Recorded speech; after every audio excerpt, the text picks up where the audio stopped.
Assalamualaikum warahmatullahi wabarakatuh. Terima kasih atas kesempatan yang diberikan kepada kelompok kami untuk mempresentasikan hasil kinerja dari kelompok kami. Yang pertama-tama, saya ingin ucapkan terima kasih kepada Bapak Darlianto SSI MSC yang telah memberikan kesempatan kepada kelompok kami untuk mempresentasikan hasil kerja dari kelompok kami. Sebelum masuk ke judul, saya ingin menyampaikan atau memberitahukan teman-teman kelompok saya yang mengerjakan tugas ini. Yang pertama, atas nama Cindy Widya Kusumaningrum. Yang kedua, Nur Andini Ramhadani. Yang ketiga, Suratman Alfaris, yaitu saya sendiri sebagai moderator. Yang keempat, Ade Surya Putra Dende. Yang kelima, Valdin Rajaki. Dan yang keenam, Triputra Patomegali. Judul yang kami bawakan dalam presentasi kelompok kami yaitu kelompok 6 dengan judul Muatan Listrik DC dan Tegangan DC yang akan dibacakan oleh teman-teman saya. Saya persilahkan. Muatan listrik DC dan tegangan DC. Muatan merupakan ciri dasar dari semua penyusun zat. Zat tersusun dari proton, neutron, dan elektron. Elektron memiliki muatan negatif dan proton memiliki muatan positif. Besarnya muatan listrik dilambangkan dengan Q yang dimiliki sebuah benda secara sederhana menunjukkan berapa kurang atau lebihnya jumlah muatan negatif dibanding dengan jumlah muatan positifnya. Listrik berasal dari kata elektron yang berarti batu ambar. Jika sebuah batu ambar digosok dengan kain sutra, maka batu akan dapat menarik benda-benda ringan seperti sobekan kertas. Dari hal tersebut, maka dikatakan batu ambar tersebut bermuatan listrik. Apa itu arus DC atau direct current? Arus DC berarti aliran searah muatan listrik. Ini dihasilkan dari sumber-sumber seperti baterai, suplai listrik, sel surya, termokopel atau dinamo. Arus DC dapat mengalir dalam suatu konduktor seperti kabel, tetapi juga dapat mengalir melalui isolator, semikonduktor, atau vakum seperti dalam berkas elektron atau ion. Muatan-muatan listrik yang terjadi akibat adanya gesekan pada dua jenis material adalah muatan listrik yang berbentuk DC. Apa itu tegangan DC? Sumber tegangan DC adalah sumber tegangan arus listrik searah. DC merupakan singkatan dari direct current, artinya arus listrik searah. Jadi sumber tegangan listrik DC adalah sumber tegangan yang menghasilkan arus searah. Tegangan DC memiliki notasi atau tanda positif pada suatu titiknya dan negatif pada titik yang lain. Sumber-sumber tegangan DC diantaranya adalah elemen volta, baterai, aki, solar cell, dan adaptor atau power supply DC. Pemasangan tegangan DC pada rangkaian harus benar sesuai kutubnya, karena jika terbalik bisa berakibat kerusakan pada kedua bagian. Aplikasi tegangan DC banyak kita jumpai pada peralatan elektronik portabel seperti handphone, remote, sepeda motor, mainan, dan pemutar musik portabel. Sekarang ini sudah banyak dipakai sumber tegangan DC berupa baterai yang bisa diisi ulang. Jadi jika tegangan listrik pada baterai habis, bisa dibangkitkan kembali dengan cara mengisinya. Cara benar mengukur tegangan DC. Yang pertama, jika menggunakan TVM harus dilakukan pemanasan alat dahulu. Yang kedua, kabel hitam harus ditempatkan pada terminal komen atau negatif meter dan yang merah pada terminal positif. Yang ketiga, beberapa voltmeter memerlukan pengaturan nol terlebih dahulu. Jika demikian, hubungan ujung metal kedua kabel dan atur pengatur nol hingga meter membaca nol. Yang keempat adalah beberapa avometer memungkinkan untuk memilih polaritas positif atau polaritas negatif untuk mengukur tegangan, di mana positif mengacu ke komen, maka posisi positif harus dipilih. Yang kelima, atur skalar batas ukur harga yang cukup besar untuk mengukur tegangan pada rangkaian yang diukur. Jika tegangan yang diukur tidak diketahui, maka tempatkan pada batas ukur tertinggi. Yang keenam adalah hubungkan kabel negatif ke ground rangkaian negatif.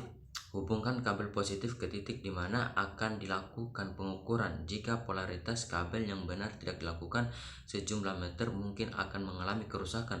Jarum analog akan bergerak mundur jika polaritas kabel salah. Pada sejumlah meter digital tidak akan rusak tetapi mendisplaykan tanda negatif untuk menunjukkan bahwa kabel terbalik. Yang ketujuh atau yang terakhir adalah baca tegangan dari skala yang tepat. Skala tegangan diberi tanda di ujung lengkungan garis skala, apakah AC atau DC. Menghasilkan arus DC. Arus DC dapat dihasilkan dalam beberapa cara generator AC yang disiapkan dengan perangkat yang disebut komutator. Dapat menghasilkan arus DC. Konversi AC ke DC dari perangkat yang disebut penyearah. Baterai menyediakan DC yang dihasilkan dari reaksi kimia di dalam baterai menggunakan analogi air. DC mirip dengan tangki air dengan selang di ujungnya. Tangki hanya bisa mendorong air satu arah keluar dari selang, mirip dengan baterai penghasil DC. Begitu tangki kosong, air tidak lagi mengalir melalui pipa. Menggambarkan arus DC. Arus DC didefinisikan sebagai aliran arus searah dan arus hanya mengalir satu arah. Tegangan dan arus dapat bervariasi dari waktu ke waktu sehingga arah aliran tidak berubah. Untuk menyederhanakan banyak hal, kita akan mengasumsikan bahwa tegangan adalah konstan. Misalnya, baterai A menyediakan 1,5 volt yang dapat dijelaskan dalam persamaan matematika sebagai volt T sama dengan 1,5 volt. Jika kita buat grafik ini, dari waktu ke waktu, kita melihat tegangan konstan.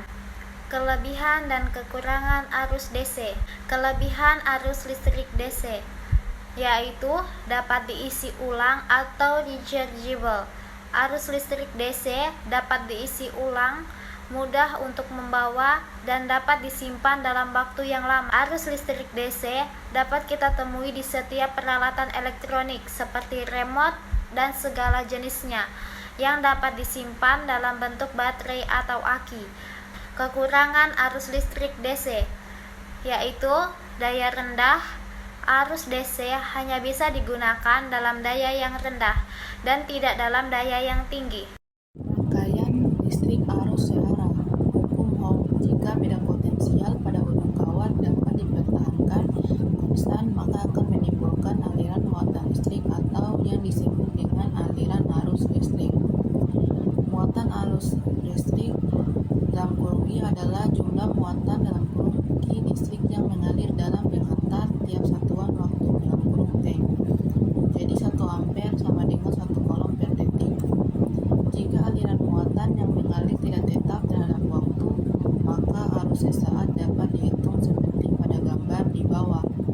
Hukum Kirchhoff.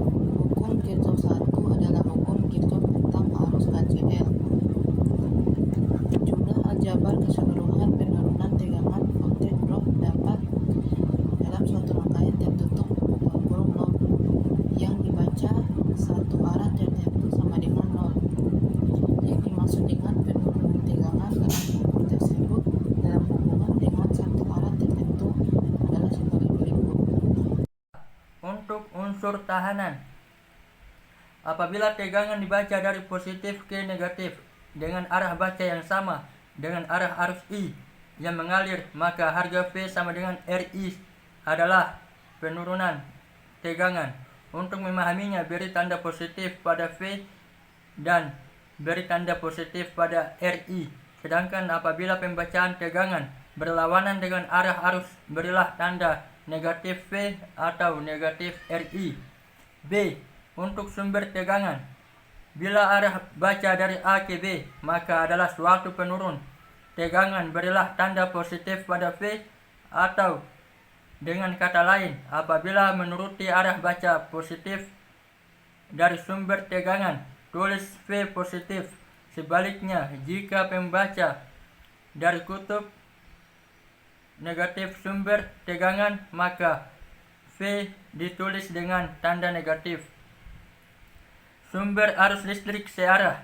Semua sumber listrik yang dapat menimbulkan arus listrik tetap terhadap waktu dan arah tertentu disebut sumber-sumber listrik arus searah. Sumber listrik arus searah dibagi menjadi 4 macam. 1. Elemen elektrokimia. Elemen elektrokimia adalah sumber listrik arus searah dari proses kimiawi. 2. Generator arus searah. Generator arus searah adalah alat yang digunakan untuk mengubah energi gerak atau mekanis menjadi energi listrik yang arus searah. 3. Termoelemen. Termoelemen adalah sumber arus listrik searah dari proses yang terjadi karena adanya perbedaan suhu. 4. Sel surya atau solar cell. Sel surya atau sel fotovoltaik adalah sebuah alat semikonduktor yang terdiri dari sebuah wilayah besar dioda PN junction, di mana dalam hadirnya cahaya matahari mampu menciptakan energi listrik yang berguna. Ya, itu tadi presentasi dari kelompok kami.